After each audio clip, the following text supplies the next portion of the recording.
Hi viewers, welcome to our channel. ప్రస్తుతం మనతో పాటు దాము బాలాజీ గారు సీనియర్ జర్నలిస్ట్ ఉన్నారు. వాటితో ఒకసారి మాట్లాడదాం.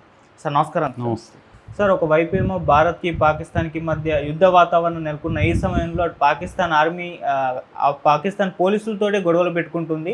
సో అక్కడ ఒక పోలీస్ స్టేషన్ పైన కూడా దాడికి దిగిందని చెప్పేసి వార్తలు అయితే వస్తున్నాయి సార్. అంటే పాకిస్తాన్ పోలీసులకి పాకిస్తాన్ ఆర్మీకి మధ్య ఎప్పటి నుంచో గొడవలు ఉన్నాయంటున్నారు. అసలు ఎప్పటి నుంచి గొడవలు స్టార్ట్ అయ్యాయి, ఏం జరుగుతుంది సార్ అసలు పాకిస్తాన్లో? పాకిస్తాన్లో ఆర్మీలో అనేక లుకలుకలు ఉన్నాయి, ఆర్మీలోనే తిరుగుబాట్లు ఉన్నాయి, ఆర్మీలో చాలామంది రిజైన్ చేశారనే వార్తలు వస్తున్నాయి. మనం ఆల్రెడీ చెప్పుకున్నాం. ఇందాక ఈరోజు కూడా ఎకనామిక్ టైమ్స్, తర్వాత డైలీ గార్డియన్ లాంటి పత్రికలు రాసే 4500 మంది పాకిస్తాన్ సైనికులు రిజైన్ చేశారు, 250 మంది అధికారులు కూడా రిజైన్ చేశారని ఎకనామిక్ టైమ్స్, గార్డియన్ కూడా రాశాయి. సో అంటే ఇవి రిపీటెడ్ మ్యాగజైన్స్ కాబట్టి అవి రాసాయంటే ఎంతో కొంత వాస్తవం అయితే ఉండే అవకాశం ఉంది. సో అంటే మన Pakistan army chief general Syed Asim Munir, ఆయనకు వ్యతిరేకంగా ఆర్మీలోనే బలమైన వ్యతిరేకత ఉంది అనేది చాలామంది చెప్తున్న విషయం. ఆయన కూడా కొంతకాలంగా మిస్ అయ్యాడు, కనిపించట్లేదు బయట ఎక్కడ అనేది చెప్తున్నారు. ఆయన అండర్ గ్రౌండ్కి వెళ్ళిపోయారని. సో ఆయన ఏమన్నా రావల్పిండిలో హెడ్ క్వార్టర్లో బంకర్లో ఉన్నాడని ఒక వార్త వస్తున్నాయి. ఇంకొక వార్త ఏంటంటే ఆయన విదేశాలకు ఆల్రెడీ పారిపోయాడు, ముందుగానే తన ఫ్యామిలీస్ని పంపించేశారు చాలామంది అధికారులు, ఈయన కూడా పంపించేశాడు. సో ఈయన కూడా విదేశాలకు రెడీకి వెళ్ళిపోయాడు. ఎందుకంటే ఇండియా అటాక్ చేస్తే ఆయన్నే టార్గెట్ చేసే అవకాశం ఉంది. ఇండియాలో మొత్తం మీడియా కానీ, మాజీ ఆర్మీ అధికారులు కానీ అందరూ కానీ చెప్తున్నది ఏమంటే అతి పెద్ద టెర్రరిస్ట్ ఎవరో కాదు, మునీరే టెర్రరిస్టు, నెంబర్ 1 టెర్రరిస్టు మునీర్ని మనం అటాక్ చేయాలి.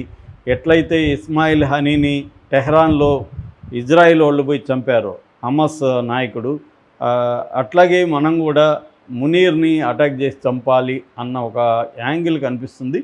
అందుకని మోడీ కూడా ఇప్పటి వరకు కలలో కూడా ఊహించని విధంగా మా రియాక్షన్ ఉంటుందని మోడీ చెప్పడం వెనక కూడా ఇదే ఉందని చెప్తున్నారు. అందుకని మునీరు అజ్ఞాతంలోకి వెళ్ళిపోయాడని చెప్తున్నారు. సో ఈ నేపథ్యంలో ఇప్పుడు ఒక కొత్త వార్త వైరల్ అవుతుంది. ముఖ్యంగా ఒక వీడియో బయటకు వచ్చింది, 6 నిమిషాల వీడియో ఉంది. అది నేను కూడా చూశాను. ఆ వీడియోలో చూస్తే పాకిస్తాన్ ఆర్మీకి పాకిస్తాన్ పోలీసులకు మధ్య యుద్ధ వాతావరణం నెలకొంది. ఒక civil war kind of situation అక్కడ ఉన్నట్టుగా అర్థమవుతుంది. ఈ వీడియోలో ఏముంది అనుకున్నప్పుడు లక్కీ మార్వెట్ అనే ఒక పోలీస్ స్టేషన్, ఇది ఈ లక్కీ మార్వెట్ అనే ఒక ఏరియా, ఆ ఏరియాలో పస్తూన్ పోలీస్ బ్లాక్ అంటారు. ఇది పస్తూన్ పోలీస్ బ్లాక్ మీదకి ఒక ఆర్మీ కాన్వాయ్ వచ్చింది. కాన్వాయ్ వచ్చినప్పుడు పోలీసులు అలర్ట్ అయిపోయి చుట్టుపక్కల బిల్డింగుల మీదకి ఎక్కేసి గన్లు, AK-47 గన్స్ ఉన్నాయి వాళ్ళ దగ్గర, గన్స్ ఎయిమ్ చేస్తున్నారు. ఈ గన్స్ ఏం చేస్తూ ఉన్నారు, పోలీస్ స్టేషన్లోకి ఆర్మీ రానికుండా అక్కడ అడ్డుకున్నారు. అప్పుడు ఈ గన్ను పట్టుకున్న అతని దగ్గర నుంచే ఈ వీడియో తీశారు. గన్ను పట్టుకున్న అతను ఆర్మీతో గట్టిగా ఆర్గ్యూ చేస్తున్నాడు. అందులో ఏమంటున్నాడంటే, దిమాగ్ ఖరాబ్ క్యా, ఉదర్ కాశ్మీర్ బేజో, ఇదర్ క్యా కర్ రహే హో, ఆప్కే జనరల్ బీ ఆ జాయే, ఫిర్ బీ కుచ్ నహీ కరే సక్తే హో అనేది అతను వాయిస్లో వినిపిస్తుంది మనకి ప్రధానంగా. అంటే ఇక్కడేం చేస్తున్నాం, మీకు మైండ్ దొబ్బిందా, ఇక్కడేం చేస్తున్నారు, మీరు కాశ్మీర్కి పంపించండి మీ సైన్యాన్ని, మీ జనరల్ వచ్చినా కూడా ఇక్కడేం మీరు మమ్మల్ని ఏం చేయలేరు అని గట్టిగా ఆర్గ్యూ చేస్తున్నాడు. సో ఈ వీడియో ఇప్పుడు వైరల్ అవుతుంది. దీనికి సంబంధించిన న్యూస్ ఏంటంటే, వీళ్ళు కొంతమందిని పోలీసులు ఒక 3 సివిలియన్స్ని కిడ్నాప్ చేసి తీసుకొచ్చారని, దాంతో ఆర్మీ ఆ 3 సివిలియన్స్ని విడుదల చేయించుకోవడానికి వచ్చిందని, దానికి వీళ్ళు వ్యతిరేకిస్తున్నారనేది వార్త వచ్చింది. ఇట్లాంటిదే 2024లో కూడా బహవల్ నగర్ అనే ఒక ఏరియాలో కూడా, అక్కడ పంజాబ్ ప్రావిన్స్లో కూడా పంజాబ్ పోలీసులకి మిలిటరీకి మధ్య కూడా గొడవలు జరిగాయి. అప్పుడు కూడా అది అప్పుడైతే పోలీస్ చీఫ్ను కూడా మిలిటరీ వాళ్ళు కిడ్నాప్ చేశారని చెప్తున్నారు. దాని మీద ఎంక్వైరీ కూడా వేసింది, మిలిటరీ ఎంక్వైరీ. సో అప్పుడప్పుడు ఇలాంటివి జరుగుతున్నాయన్నమాట. ఇది ఇప్పుడే కాదు, గత 2-3 ఏళ్ళ నుంచి పాకిస్తాన్లో ఒక రకమైన civil war kind of situation అయితే ఉంది. దీనికి ప్రధాన కారణాలు 2-3 ఉన్నాయి. ఒకటేమో ఇమ్రాన్ ఖాన్ని అరెస్ట్ చేయడం. ఇమ్రాన్ ఖాన్ పాకిస్తాన్ టెహ్రీక్ ఈ ఇన్సాఫా పార్టీని స్థాపించాడు 96లో. అప్పటి నుంచి ఆయన ఉన్నాడు. దాని తర్వాత 2018 నుంచి 22 వరకు 4 ఏళ్ళు పరిపాలించాడు. దాని తర్వాత మిలిటరీకి ఈయనకి ముఖ్యంగా మునీర్కి ఇమ్రాన్ ఖాన్ మధ్య గొడవలు రావడంతో ఇమ్రాన్ ఖాన్ని అరెస్ట్ చేసి జైల్లో పెట్టారు. ప్రజెంట్ జైల్లో ఉన్నాడు ఇమ్రాన్ ఖాన్. సో ఇమ్రాన్ ఖాన్కి సంబంధించిన ఈ పార్టీ పీటీఐ అంటారు పార్టీని. పీటీఐ అనే పార్టీ పెద్ద ఎత్తున దేశంలో అల్లర్లకు కారణమవుతుంది. వీధుల్లోకి వచ్చి వాళ్ళు పెద్ద ఎత్తున కొంత వైలెంట్ నిరసనలు తెలియజేయడం జరుగుతుంది. దాన్ని అణచివేయడానికి మిలిటరీని దింపుతున్నారు. ఇందులో కొంతమంది పీటీఐ సానుభూతి పరులు పోలీసులు కూడా ఉన్నారు. సో పోలీసులు జనం వైపు నిలబడి మిలిటరీకి యాంటీగా నిలబడుతున్నారు. ఎందుకంటే వాళ్ళ దగ్గర కూడా ఆయుధాలు ఉన్నాయి. సో ఆ యాంగిల్లో పోలీసులకి మిలిటరీకి మధ్య గొడవలు అనేవి ఎప్పటి నుంచో జరుగుతున్నాయి. మొన్న ఇంకొక లెటర్ కూడా బయటపడింది, సీక్రెట్ లెటరు. ఐఎస్పిఆర్ అనే ఒక సంస్థ ఉంటుంది పాకిస్తాన్లో. ఐఎస్పిఆర్ అంటే ఇంటర్ సర్వీసెస్ పబ్లిక్ రిలేషన్స్. దాని DG major general Faisal Mohammad Mali ఆయన 26న ఒక సీక్రెట్గా మిలిటరీ వాళ్ళకి లెటర్లు రాశాడు. ఆ లెటర్లో బయటకు వచ్చింది. ఆ లెటర్లో ఏముందంటే పాకిస్తాన్ ఆర్మీ అంతా కూడా లాయల్గా ఉండాలి, ఎటువంటి మనోబలాన్ని కోల్పోకండి, మనం ఖచ్చితంగా ఇండియాని ఎదుర్కొంటాము, మీరు రిజైన్స్ చేయకండి, ఇలాగా ఆయన లెటర్ రాసినాడు. ఆ లెటర్ కూడా బయటకు వచ్చింది.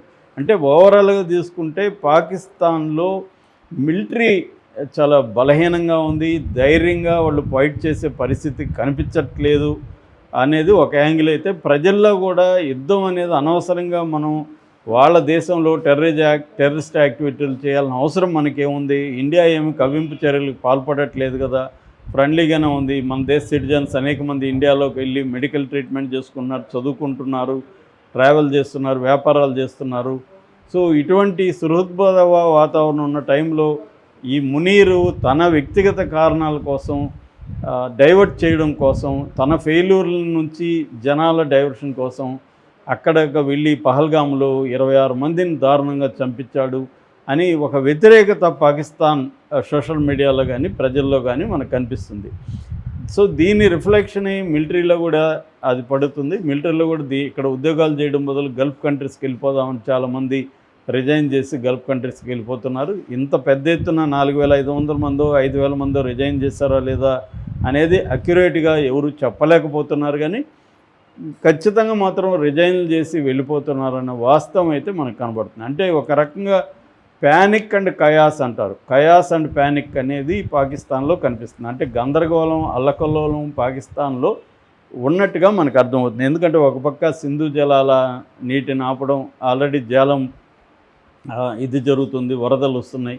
సో ఈ కాంటెక్స్ట్లో అక్కడ 90% వ్యవసాయం ఈ 6 నదుల మీద డిపెండ్ అయింది. కాబట్టి ఈ 6 నదులని మొత్తం ఆపలేకపోయినా ఎండాకాలం కనీసం కొంతవరకు దెబ్బతీయచ్చు, వర్షాకాలం అయితే ఆపలేరు, అప్పుడు వరదలు క్రియేట్ చేయొచ్చు. అట్లాగే మన ఇన్ఫర్మేషను, నదులకు సంబంధించిన ఇన్ఫర్మేషన్ మనం ఇచ్చిపుచ్చుకోవడం అనేది ఉన్నింది, ఇప్పుడు ఆపేస్తారు. వాళ్ళ ఇంజనీర్లు మన భూభాగం మీదకి అలో చేయరు. ఇలాంటి అనేక ఇబ్బందులు పెట్టచ్చు. దానివల్ల ఆల్రెడీ అక్కడ వాటర్ స్కార్సిటీ ఉంది, వాళ్ళ దేశంలో వ్యవసాయం సంక్షోభంలో ఉంది, మొత్తం దేశమే ఆర్థిక వ్యవస్థ సంక్షోభంలో ఉంది. ఈ క్రమంలో వాళ్ళ యుద్ధానికి సిద్ధంగా లేరు. యుద్ధం అంటే రోజుకి వేల కోట్లు, కనీసం 10,000 నుంచి 30,000 కోట్లు పర్ డే ఖర్చు పెట్టాల్సి ఉంటుంది. ఆల్రెడీ వాళ్ళు ఐఎంఎఫ్ మీద బతుకుతున్నారు, బెయిలౌట్ మీద బతుకుతున్నారు. IMF international monetary fund bailout ఇస్తుంటే బతుకుతున్నారు. ఇప్పుడు ఐఎంఎఫ్కి కూడా ఇండియా వాళ్ళు లెటర్ రాశారు, మీరు ఇవ్వకండి, వాళ్ళు టెర్రరిజానికి మీ డబ్బులు వాడుతున్నారని. కాబట్టి ఐఎంఎఫ్ కూడా రివ్యూ చేస్తుంది. సో ఐఎంఎఫ్ బెయిలౌట్ రాకపోతే పాకిస్తాన్ చాలా కష్టాల్లోకి వెళ్ళిపోతుంది.